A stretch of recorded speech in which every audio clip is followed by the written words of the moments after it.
Tim SAR gabungan akan menggelar konferensi pers terkait penanganan bencana tanah longsor Cisolok di posko pengaduan korban hilang. Informasi selengkapnya akan disampaikan reporter Valencia Melvinci dari Sukabumi, Jawa Barat. Valencia, apa informasi terkini dari posko pengaduan korban hilang?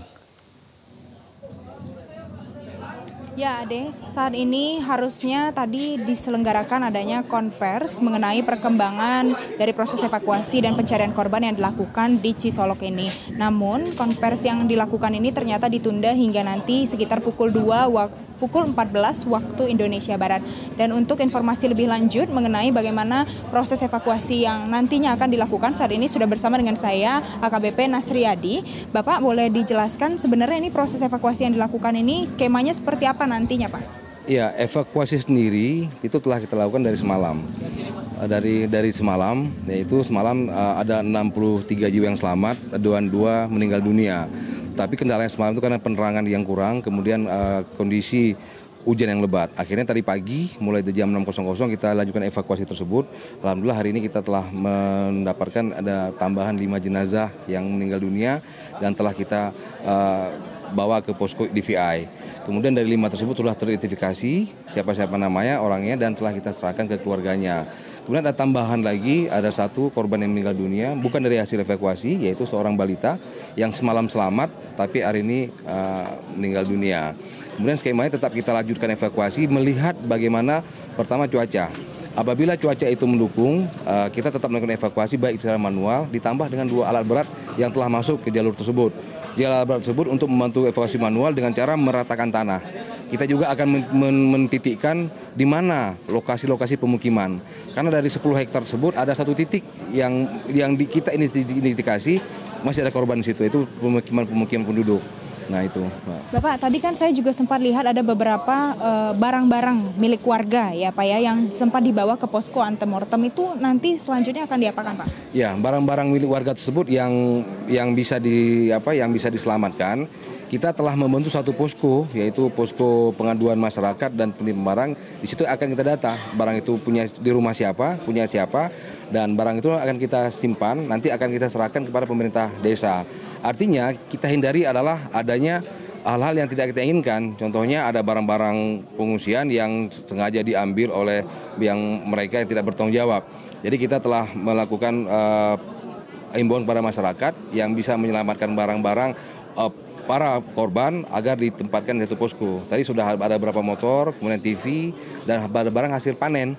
Contohnya barang-barang hasil panen mereka lah gitu.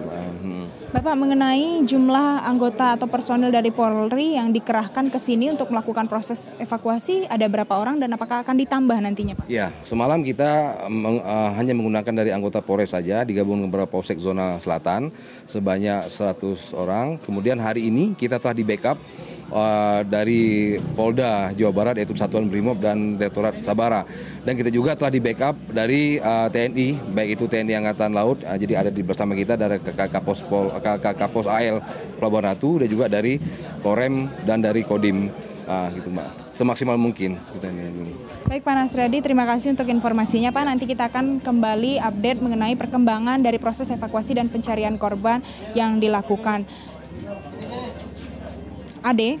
Ya, Valencia, apakah cuaca atau hujan di sana sudah berhenti dan apakah proses evakuasi dilanjutkan kembali? Ade, di sini memang cuaca terlihat sudah mulai membaik karena tadi memang hujan turun dengan deras dan mengguyur lokasi di sekitar Cisolok ini. Namun di sini memang sudah tidak ada lagi hujan yang turun. Akan tetapi pada saat saya bertanya dengan salah satu anggota TNI yang bertugas di sini mengenai kelanjutan dari proses evakuasi, ia menyatakan bahwa proses evakuasi sampai saat ini memang belum dilanjutkan kembali karena kondisi tanah yang dipantau di sekitar area tempat terjadinya longsor tersebut masih belum stabil dan juga cuacanya juga belum stabil, antara mendung dan juga belum begitu cerah ya kalau dilihat di sini Ade. Dan selain itu untuk proses evakuasi dan pencarian korban ini tadi juga ada sejumlah tambahan personel dan total personel yang telah dikerahkan untuk melakukan proses evakuasi di Cisolok ini mencapai 286 orang, di mana personel ini merupakan gabungan dari pemadam kebakaran, Pramuka Peduli, BPBD, Linmas, Dinsos, Basarnas, dan sejumlah puskesmas yang berada di sekitar area Cisolok ini. Selain itu juga ada Satpol PP, Sakawira, dan juga ada sejumlah relawan dari organisasi masyarakat yang ada di sini, Ade.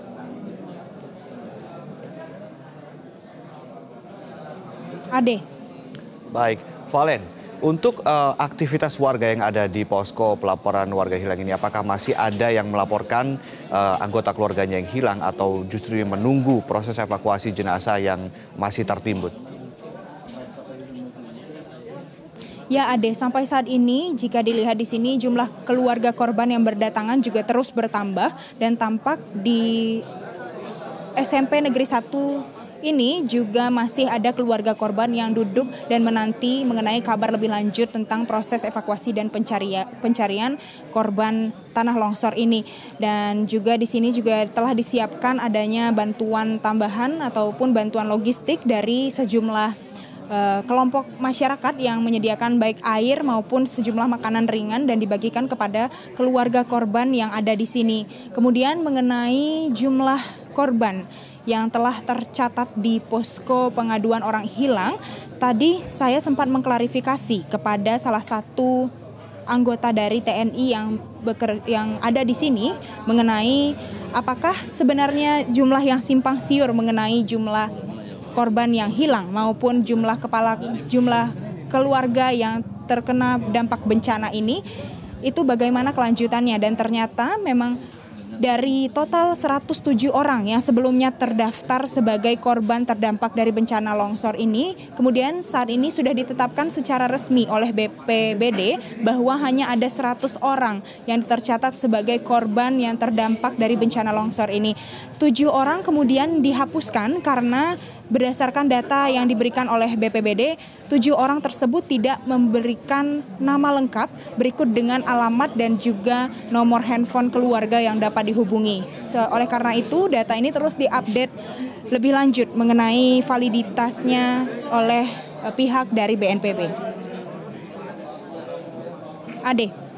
Bagaimana dengan update korban yang masih dinyatakan hilang saat ini? Jumlahnya apakah masih tetap 31 orang atau ada perubahan lagi? Ya, Ade, sampai saat ini jumlahnya masih tetap sama dengan yang sebelumnya dan jumlah ini akan juga berkaitan dengan jumlah korban meninggal yang sudah ditemukan, yakni korban meninggal yang sudah ditemukan saat ini ada 8 orang dan 1 orang tambahan, di mana 1 orang ini tidak meninggal karena sudah ditemukan hari ini dalam keadaan meninggal, namun 1 korban ini merupakan bayi berusia 3 bulan yang mana kemarin malam pada saat kejadian tanah longsor ini terjadi, bayi tersebut sudah dievakuasi, namun naas bayi tersebut meninggal hari ini dan kemudian bayi itu menjadi salah satu korban dari bencana tanah longsor ini, Ade. Namun hingga saat ini belum ada lagi perkembangan mengenai apakah adanya perubahan dari jumlah korban meninggal maupun korban yang dinyatakan masih hilang dalam bencana tanah longsor ini. Begitu, Ade. Baik, untuk korban yang luka-luka, kemana sajakah sebaran mereka untuk sebaran lokasi rumah sakit atau puskesmas yang menjadi rujukan untuk mereka dirawat saat ini? Ya, Ade, memang dari sejumlah korban yang dinyatakan menjadi korban luka-luka, korban-korban tersebut kemarin memang sudah dievakuasi menuju ke rumah warga yang masih layak untuk ditempati dan kemudian ada beberapa yang dirujuk langsung menuju ke puskesmas Pelabuhan Ratu karena puskesmas ini dianggap sebagai puskesmas yang terdekat dan dapat memfasilitasi para korban luka-luka akibat bencana tanah longsor ini. Namun juga ada sejumlah korban lainnya yang mungkin dirujuk ke sejumlah puskesmas lainnya tergantung dari keputusan ataupun kesepakatan dari pihak keluarga. Namun dari seluruh total korban yang luka-luka semuanya sudah diambil oleh keluarga masing-masing dan sudah dibawa oleh keluarga masing-masing dan dirujuk ke rumah sakit ataupun puskesmas yang dipercayai oleh keluarganya. Baik. Ade. Anda mengatakan tadi pada pukul 14 waktu Indonesia Barat mendatang akan dilakukan konferensi pers. Apakah sudah ada persiapan-persiapan dan siapa saja nanti yang sudah ada dan juga akan hadir memberikan statement di konferensi pers nanti? Ya, Ade.